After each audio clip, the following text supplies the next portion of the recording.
Hello students, welcome to my YouTube channel. দেখো আজকে আমরা করব পথের পাঁচালী পর্ব 4। কয়েক মাস কাটিয়া গিয়াছে, সর্বজয়া এক বাটি দুধ ভাত মাখিয়া পুত্রকে খাওয়াইতে বসিল।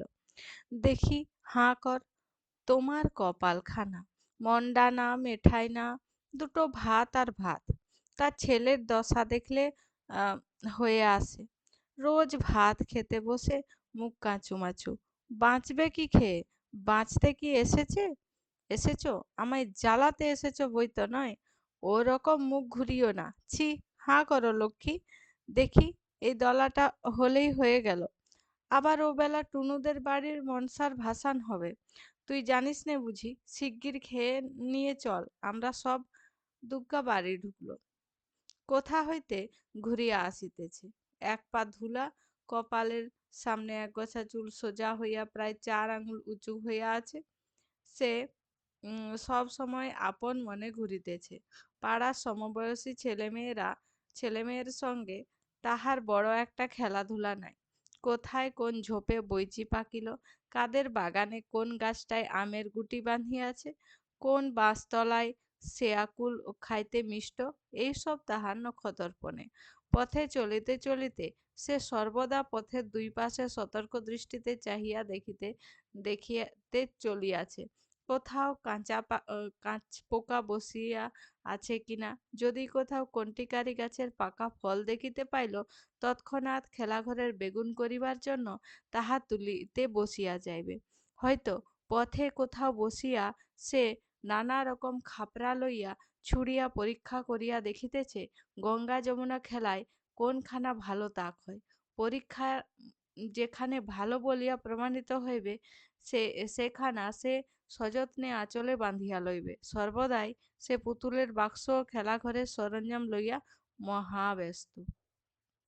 ঠিক আছে, তাহলে দুর্গার কেমন ভাবে দিন কাটে বুঝতে পারলে। কোথায় কোন বাগানে কোন ফল পাকছে, ঠিক আছে, কোন ঝোপের আড়ালে, সেগুলো সব তার নখদর্পণে, সেগুলোই সে খুঁজে বেড়ায়। আর আর কি খোঁজে? আর খোঁজে গঙ্গা যমুনা খেলায় কোনখানা খাপরা ঠিকঠাক কাজে লাগবে। ঠিক আছে, সে ঢুকিয়া অপরাধীর দৃষ্টিতে মায়ের দিকে চাহিল। সর্বজয়া বলিল, এলে, এসো, ভাত তৈরি, খেয়ে আমায় উদ্ধার করো। তারপর আবার কোন দিকে বেরুতে হবে বেরো। বসেক মাসের দিন সকলের মেয়ে দেখোগে, যাও সেঁজুতি করছে, শিব পুজো করছে। আর অত বড় ধাড়ি মেয়ে, দিন রাত কেবল টোটো। সেই সকাল হতে না হতে বেরিয়েছে, আর এই এখন দুপুর ঘুরে গিয়েছে, এখন এলো বাড়ি। মাথাটা ছিঁড়ি দেখো না, না একটু তেল দেওয়া, না একটু চিরুনি ছোঁয়া। ঠিক আছে, তাহলে মা যেমন একটু বড় মেয়েদেরকে বকে, তার মাও সেরকমই বকছে। বলছে বাকি সবার মেয়েরা কি করছে? পুজো অর্চনা করছে, আর তুমি এত বড় ধাড়ি মেয়ে হয়ে কি করছো? সকাল থেকে বেরিয়ে ঘুরছো, পাড়া ঘুরছো টোটো করে। ঠিক আছে, মাথাটায় তেল দেওয়া নেই, চিরুনি দেওয়া নেই, এরকম ভাবেই সারা দিন পাড়া ঘুরছো। সর্বজয়ার কথা শেষ হইবার পূর্বেই এক ব্যাপার ঘটিল। আগে আগে ভুবন মুখুজ্জের বাড়ির সেজ ঠাকরুন, পিছনে পিছনে তাহার মেয়ে টুনু ও দেওয়ারের ছেলে সতু, তাহাদের পিছনে আরও 4-5টি ছেলে মেয়ে সুমুখে দরজা দিয়া বাড়ি ঢুকিল। সেজ ঠাকরুন কোনো দিকে না চাহিয়া, বাড়ির কাহারও সহিত কোনো আলাপ না করিয়া, সোজা হন হন করিয়া ভিতরের দিকে রোয়াকে উঠিলেন। নিজের ছেলের দিকে ফিরিয়া বলিলেন, কই, নিয়ে আয়, বের কর পুতুলের বাক্স, দেখি। এ বাড়ির কেহ কোনো কথা বলিবার পূর্বেই টুনু ও সতু দুজনে মিলিয়া দুর্গার টিনের পুতুলের বাক্সর ঘর হইতে বাহির করিয়া আনিল। আনিয়া রোয়াকে নামাইল, এবং টুনু বাক্স খুলিয়া খানিকটা খুঁজিবার পর এক ছড়া পুঁতির মালা বাহির করিয়া বলিল, এই দেখো মা, আমার সেই মালাটা সেদিন সে যে সেই খেলতে গিয়েছিল, সেদিন চুরি করে এনেছে। ঠিক আছে, তাহলে দুর্গা টুনুদের বাড়িতে খেলতে গিয়ে কি করেছিল? তার পুতির মালা চুরি করে এনেছিল। সেটা তার মা এসে তার পুতুলের বাক্সে পেয়েছে। টুনুর মা এসে পুতুলের বাক্সে পেয়েছে। সতু বাক্সের এক কোণে সন্ধান করিয়া গোটাকতক আমের গুটি বাহির করিয়া বলিল, এই দেখো জেঠিমা, আমাদের সোনামুখী গাছের আম পেড়ে এনেছে। ব্যাপারটা এত হঠাৎ হইয়া গেল, বা ইহাদের গতিবিধি এ বাড়ির সকলের কাছে এত রহস্যময় মনে হইল যে এতক্ষণ কাহারও মুখ দিয়া কোনো কথা বাহির হইল না। এতক্ষণ পরে সর্বজয়া কথা খুঁজিয়া বলিল, কি কি খুড়িমা, কি হয়েছে?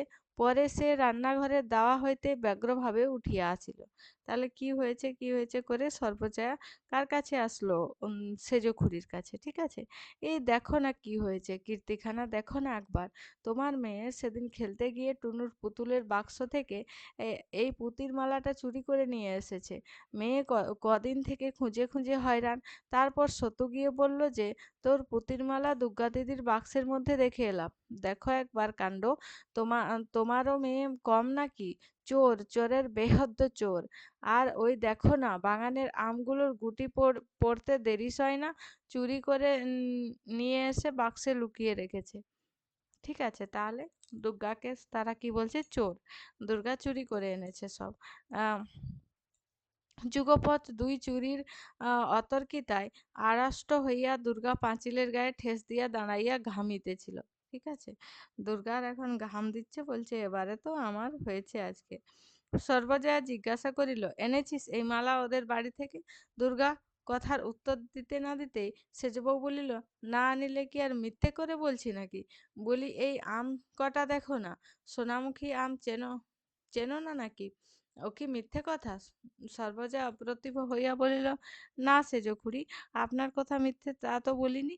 আমি ওকে জিজ্ঞেস করছি। সেজ ঠাকুরুন হাত নাড়িয়া ঝাঁঝের সহিত বলিলেন, জিজ্ঞাসা করো আর যা করো বাপু, ও মেয়ে সোজা মেয়ে হবে না, আমি বলে দিচ্ছি।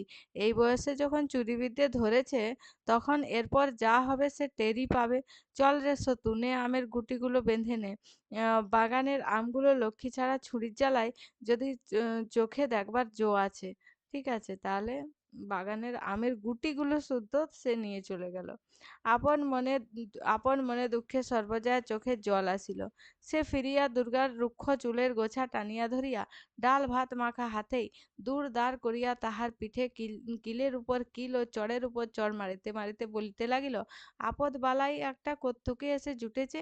মলেও আপদ চুকে যায়, মরেও না যে বাঁচি, হাড় জুড়োই। বেরো বাড়ি থেকে, দূর হয়ে যা, যা এক্ষুনি বেরো। ঠিক আছে, তার মা তাকে এরকম ভাবে বকলো এবং মারলো। দুর্গা মার খাইতে খাইতে ভয়ে খিড়কির দোর দিয়া ছুটিয়া বাহির হইয়া গেল। তাহার ছেঁড়া রুক্ষ চুলের গোছা দুই এক গাছা সর্বজয়ার হাতে থাকিয়া গেল।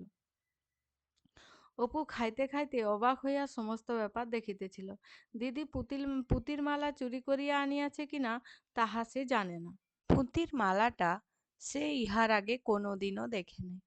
কিন্তু আমের গুটি যে চুরির জিনিস নয়, তাহা সে নিজে জানে। কাল বৈকালে দিদি তাহাকে সঙ্গে করিয়া টুনুদের বাগানে আম কুড়াইতে গিয়াছিল, এবং সোনামুখীর তলায় আম কটা পড়িয়াছিল। দিদি কুড়াইয়া লইল, সে জানে। কাল হইতে অনেকবার দিদি বলিয়াছে, ও অপু, এবার সেই আমের গুটিগুলো জড়াবো, কেমন তো? কিন্তু মা অসুবিধাজনকভাবে বাড়িতে উপস্থিত থাকার দরুন উক্ত প্রস্তাব আর কার্যে পরিণত করা সম্ভব হয় নাই। দিদির অত্যন্ত আশার জিনিস আমগুলো এইভাবে লইয়া গেল, তাহার উপর আবার দিদি এরূপভাবে মারও খাইল। দিদির চুল ছিঁড়িয়া দেওয়ায় মায়ের উপর তাহার অত্যন্ত রাগ হইল। যখন তাহার দিদির মাথার সামনে রুক্ষ চুলের একগোছা খাড়া হইয়া বাতাসে উড়ে, তখন কি জানি কেন দিদির উপর অত্যন্ত মমতা হয়। কেমন যেন মনে হয় দিদির কেহ কোথাও নাই, সে যেন একা কোথা হইতে আসিয়াছে, উহার সাথী কেহ এখানে নাই। কেবল মনে হয় কেমন করিয়া সে দিদির সকল দুঃখ ঘুচাইয়া দিবে, সকল অভাব পূরণ করিয়া তুলিবে।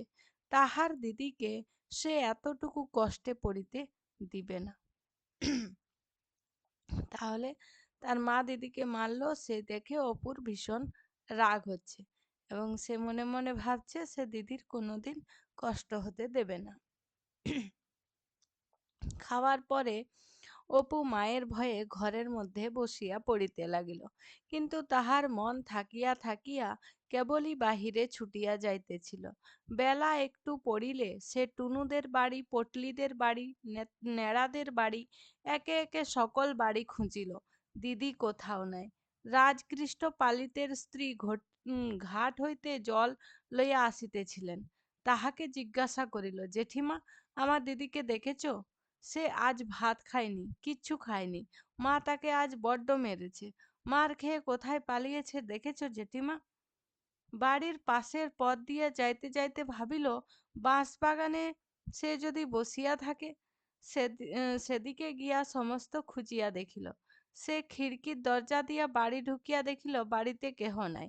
তাহার মা বোধহয় ঘাটে কি অন্য কোথাও গিয়াছে। বাড়িতে বৈকালের ছায়া পড়িয়া আসিয়াছে।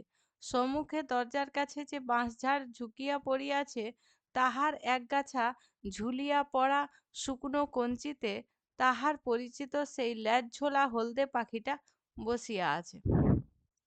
তাহলে অপু চারদিকে খুঁজলো, তার দিদি কোথাও নেই। ঘরে এসে দেখছে কেউ কোথাও নেই, আর বাঁশ গাছের উপর একটা হলুদ পাখি বসে আছে। রোজই সন্ধ্যার কিছু পূর্বে সে কোথা হইতে আসিয়া এই বাঁশঝাড়ে ওই কঞ্চিখানার উপর বসে। রোজ রোজ রোজ। আরো কত কি পাখি চারিদিকে বনে কিচকিচ করিতেছে। নীলমণি রায়েদের পোড়ো ভিটা গাছপালার ঘন ছায়ায় ভরিয়া গিয়াছে। তাহার মন হঠাৎ হু হু করিয়া উঠিল। কতক্ষণ হইল সেই গিয়াছে, বাড়ি আসে নাই, খায় নাই, কোথায় গেল দিদি? ভুবন মুখুজ্জের বাড়ির ছেলেমেয়েরা মিলিয়া উঠোনে ছুটো ছুটো করিয়া লুকোচুরি খেলিতেছে। রানু তাহাকে দেখিয়া ছুটিয়া আসিল। ভাই, অপু এয়েছ? ও আমাদের দিকে হবে, আয় রে অপু। অপু তাহার হাত ছাড়াইয়া লইয়া জিজ্ঞাসা করিল, আমি খেলবো না রানুদি, দিদিকে দেখেছ? রানু জিজ্ঞাসা করিল, দুগ্গা, না তাকে তো দেখিনি। বকুলতলায় নেই তো? বকুলতলার কথা তাহার মনেই হয় নাই। সেখানে দুর্গা প্রায় থাকে বটে। ভুবন মুখুজ্জের বাড়ি হইতে সে বকুলতলায় গেল। সন্ধ্যা হইয়া আসিয়াছে। বকুল গাছটা অনেক দূর পর্যন্ত জুড়িয়া ডালপালা ছড়াইয়া ঝুপসি হইয়া দাঁড়াইয়া আছে। তলাটা অন্ধকার, কেহ কোথাও নাই। যদি কোনো দিকে গাছপালার আড়ালে থাকে, সে ডাক দিল, দিদি, ও দিদি, দিদি। অন্ধকার গাছটায় কেবল কতকগুলা বক পাখা ঝটপট করিতেছে মাত্র। অপু ভয়ে ভয়ে উপরের দিকে চাহিয়া দেখিল, বকুলতলি হইতে একটু দূরে ডোবার ধারে খেজুর গাছ আছে। এখন ডাসা খেজুরের সময়। সেখানেও তাহার দিদি মাঝে মাঝে থাকে বটে, কিন্তু অন্ধকার হইয়া গিয়াছে। ডোবাটার দুই ধারে বাঁশবন। সেখানে যাইয়া দেখিতে তাহার সাহস হইল না। বকুল গাছের গুঁড়ির কাছে সরিয়া গিয়া সে দুই একবার চিৎকার করিয়া ডাকিল। ভাটশেওড়া বনে কি একটা জন্তু তাহার গলার সাড়া পাইয়া খসখস শব্দ করিয়া ডোবার দিকে পালাইল। বাড়ির পথে ফিরিতে ফিরিতে হঠাৎ সে থমকিয়া দাঁড়াইল। সামনের সেই গাব গাছটা। একটা একা সন্ধ্যার পর এ গাব গাছের তলায় পথ দিয়া যাওয়া সর্বনাশ, গায়ে কাঁটা দিয়ে উঠে। কেন যে তাহার এই গাছটির নিচ দিয়া যাইতে ভয় করে, তাহা সে জানে না। কোনো কারণ নাই, এমনিই ভয় করে। এবং কারণ কিছু নাই বলিয়া ভয় অত্যন্ত বেশি করে। অপু খানিকক্ষণ অন্ধকার গাবতলাটির দিকে চাহিয়া দাঁড়াইয়া থাকিয়া ফিরিল। তাহাদের বাড়ি যাইবার আর একটা পথ আছে। একটুখানি ঘুরিয়া পটলিদের বাড়ির উঠান দিয়া গেলে গাবতলার এ অজানা বিভীষিকার হাত হইতে নিষ্কৃতি পাওয়া যায়। পটলির ঠাকুমা সন্ধ্যার সময় বাড়ির রোয়াকে ছেলেপিলেদের লইয়া হাওয়ায় বসিয়া গল্প করিতেছেন। পটলির মা রান্নাঘরে রাঁধিতেছেন। উঠানের মাচাতলায় বিধু জেলেনি দাঁড়াইয়া মাছ বিক্রির পয়সার তাগাদা করিতেছিল। অপু বলিল, দিদিকে খুঁজিতে গিয়েছিলাম ঠাকুমা। বকুলতলা থেকে আসতে আসতে ঠাকুমা বলল, দুগ্গা এই তো বাড়ি গেল, এই কতক্ষণ যাচ্ছে, ছুটে যা দেখি, বোধহয় এখনো বাড়ি পৌঁছায়নি। সে এক দৌড়ে বাড়ির দিকে ছুটিল। পিছন হইতে পটলির বোন রাজি চেঁচাইয়া বলিল, কাল সকালে আসিস অপু, আমরা গঙ্গা যমুনা খেলার নতুন ঘর কেটেছি, ঢেকিশালের পেছনে নিমতলায়। দুগ্গাকে বলিস। তাহাদের বাড়ির কাছে আসিয়া পৌঁছিয়া হঠাৎ সে থমকিয়া দাঁড়াইয়া গেল। দুর্গা আর্তস্বরে চিৎকার করিতে করিতে বাড়ির দরজা দিয়া দৌড়াইয়া বাহির হইতেছে। পিছনে পিছনে তাহার মা কি একটা হাতে মারিতে মারিতে তাড়া করিয়া ছুটিয়া আসিতেছে। দুর্গা গাবতলার পথ দিয়া ছুটিয়া পালাইল। মা দরজা হইতে ধাবমানা মেয়ের পেছনে চেঁচাইয়া বলিল, যাও, বেরো, একেবারে জন্মের মতো যাও, আর কখনো বাড়ি যেন ঢুকতে না হয়। বালাই আপদচুকে যাক, একেবারে ছাতিম তলা দিয়ে আসিস। ছাতিমতলায় গ্রামের শ্মশান। অপুর সমস্ত শরীর যেন জমিয়া পাথরের মতো আড়ষ্ট ও ভারী হইয়া গেল। তাহার মা সবেমাত্র ভিতরের বাড়িতে ঢুকিয়া মাটির প্রদীপটি রোয়াকের ধার হইতে উঠাইয়া লইতেছে। সে পা টিপিয়া টিপিয়া বাড়ি ঢুকিতেছে। তাহার মা তাহার দিকে চাহিয়া বলিল, তুমি আবার এত রাত পর্যন্ত কোথায় ছিলে শুনি? মোটে তো আজ ভাত খেয়েছ। তাহার মনে নানা প্রশ্ন জাগিতেছিল। দিদি আবার মার খাইল কেন? সে এতক্ষণ কোথায় ছিল? দুপুরবেলা দিদি কি খাইল? সে কি আবার কোনো জিনিস চুরি করিয়া আনিয়াছে? কিন্তু ভয়ে কোনো কথা না বলিয়া সে কলের পুতুলের মতো মায়ের কথা মতো কাজ করিতে ঘরের মধ্যে ঢুকিল। পরে ভয়ে ভয়ে প্রদীপ উস্কাইয়া নিজের ছোট বইয়ের দপ্তরটি বাহির করিয়া পড়িতে বসিল। সে পড়ে মোটে তৃতীয় ভাগ, কিন্তু দপ্তরে দুখানা মোটা ভারী ইংরেজি কি বই, কবিরাজি ওষুধের তালিকা, একখানি পাতা ছেঁড়া দাশু রায়ের পাঁচালী, একখানি 1303 সালের পুরাতন পাঁজি প্রভৃতি আছে। সে নানা স্থান হইতে চাহিয়া এগুলি জোগাড় করিয়াছে, এবং এগুলি না পড়িতে পারিলেও রোজ একবার করিয়া খুলিয়া দেখে। খানিকক্ষণ দেওয়ালের দিকে চাহিয়া সে কি ভাবিল। পরে আরেকবার প্রদীপ উস্কাইয়া দিয়া পাতা ছেঁড়া দাশুরায়ের খানি খুলিয়া অন্যমনস্কভাবে পাতা উল্টাইতেছে। এমন সময়ে সর্বজয়া এক বাটি দুধ হাতে করিয়া ঢুকিয়া বলিল, এসো খেয়ে নাও দেখি। অপু দ্বিরুক্তি না করে বাটি উঠাইয়া দুধ চুমুক দিয়া খাইতে লাগিল। অন্যদিন হইলে এত সহজে দুধ খাইতে তাহাকে রাজি করানো খুব কঠিন হইত। একটুখানি মাত্র খাইয়া সে বাটি মুখ হইতে নামাইল। সর্বজয়া বলল, ও কি, নাও সবটুকু খেয়ে ফেলো। ওইটুকু দুধ ফেললে তবে বাঁচবে কি খেয়ে? অপু বিনা প্রতিবাদে দুধের বাটি পুনরায় মুখে উঠাইল। সর্বজয়া দেখিল সে মুখে বাটি ধরিয়া রহিয়াছে, কিন্তু চুমুক দিতেছে না। তাহার বাটি শুদ্ধ হাতটি কাঁপিতেছে। পরে অনেকক্ষণ মুখে ধরিয়া রাখিয়া হঠাৎ বাটি নামাইয়া সে মায়ের দিকে চাহিয়া ভয়ে কান্দিয়া উঠিল। সর্বজয়া আশ্চর্য হইয়া বলিল, কি হলো রে? কি হয়েছে? জিভ কামড়ে ফেলেছিস? এই যে অপু বসে পড়ছে, তার মা দুধের বাটি নিয়ে আসছে। ছবিটা অপু মায়ের কথা শেষ হইবার সঙ্গে সঙ্গে ভয়ের বাঁধ না মানিয়া ডুকরিয়া কাঁদিয়া উঠিয়া বলিল, দিদির জন্য বড্ড মন কেমন করছে। সর্বজয়া অল্পক্ষণ মাত্র চুপ করিয়া বসিয়া পরে সরিয়া আসিয়া ছেলের গায়ে হাত বুলাইতে বুলাইতে শান্ত সুরে বলিতে লাগিল, কেঁদো না, অমন করে কেঁদো না। ওই পটলিদের কি ন্যাড়াদের বাড়ি বসে আছে, কোথায় যাবে অন্ধকারে? কম দুষ্টু মেয়ে নাকি? সেই দুপুরবেলা বেরুলো, সমস্ত দিনের মধ্যে আর চুলের টিকি দেখা গেল না, না খাওয়া না দাওয়া। কোথায় ও পাড়ায় পালিতদের বাগানে বসেছিল, সেখানে বসে কাঁচা আম আর জামরুল খেয়েছে। এক্ষুনি ডাকতে পাঠাচ্ছি, কিন্তু না অমন করে। পরে সে আঁচল দিয়া ছেলের চোখের জল মুছাইয়া দিয়া বাকি দুধটুকু খাওয়াইবার জন্য বাটি তাহার মুখে তুলিয়া ধরিল। হাঁ করো দেখি, লক্ষ্মী সোনা, উনি এলেই ডেকে আনবেন এখন। একেবারে পাগল, কোত্থেকে একটা পাগল এসে জন্মেছে। আর এক চুমুক, হ্যাঁ। রাত অনেক হইয়াছে। উত্তরের ঘরের তক্তপোষে অপু ও দুর্গা শুইয়া আছে। অপুর পাশে তাহার মায়ের শুইবার জায়গা খালি আছে, কারণ মা এখনো রান্নাঘরের কাজ সারিয়া আসে নাই। তাহার বাবা আহার আদি সারিয়া পাশের ঘরে বসিয়া তামাক খাইতেছেন। বাবা বাড়ি আসিয়া দুর্গাকে পাড়া হইতে খুঁজিয়া আনিয়াছেন।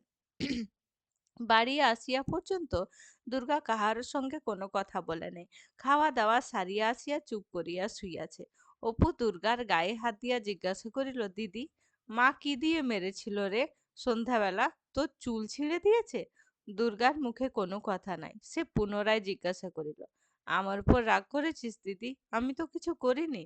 দুর্গা আস্তে আস্তে বলিল, না বই কি, তবে সত্যু কি করে টের পেল যে পুতির মালা আমার বাক্সে আছে? ও প্রতিবাদে উত্তেজনায় উঠিয়া বসিল। না সত্যি, আমি তোর গা ছুঁয়ে বলছি দিদি, আমি তো দেখিনি, আমি জানি নে যে তোর বাক্সে আছে। কাল সত্য বিকেল বেলা এসেছিল আর ওই সেই বড় রাঙা ভাটাটা নিয়ে আমার আমার আমরা খেলছিলাম। তারপর বুঝলি দিদি, সতু তোর পুতুলের বাক্স খুলে কি দেখছিল। আমি বললাম, ভাই তুমি দিদির বাক্সে হাত দিও না, দিদি আমাকে বকে, সেই সময়ে দেখেছে। পরে সে দুর্গার গায়ে হাত বুলাইয়া বলিল, খুব লেগেছে রে দিদি, কোথায় মেরেছে মা? দুর্গা বলিল, আমার কানের পাশে মা একটা বাড়ি যা মেরেছে, রক্ত বেরিয়েছিল, এখনো কনকন করছে, এইখানে, এই দেখ হাত দিয়ে, এইখানে। তাই তোরে কেটে গিয়েছে যে। একটু পিদিমের তেল লাগিয়ে দেবো দিদি? থাকগে, কাল পালিতদের বাগানে বিকেল বেলায় যাবো, বুঝলি? কামরাঙা যা পেকেছে, এই এত বড় বড়, কাউকে যেন বলিস নে। তুই আর আমি চুপি চুপি যাব। আজ আজ দুপুর বেলা দুটো পেড়ে খেয়েছি, মিষ্টি যেন গুড়। ঠিক আছে? এই হলো পর্ব 4। এরপরে আমরা পর্ব 5 পড়ব পরের ভিডিওতে। আজকের ভিডিওতে এই পর্যন্ত। ভিডিওটি শেষ পর্যন্ত দেখার জন্য অসংখ্য ধন্যবাদ।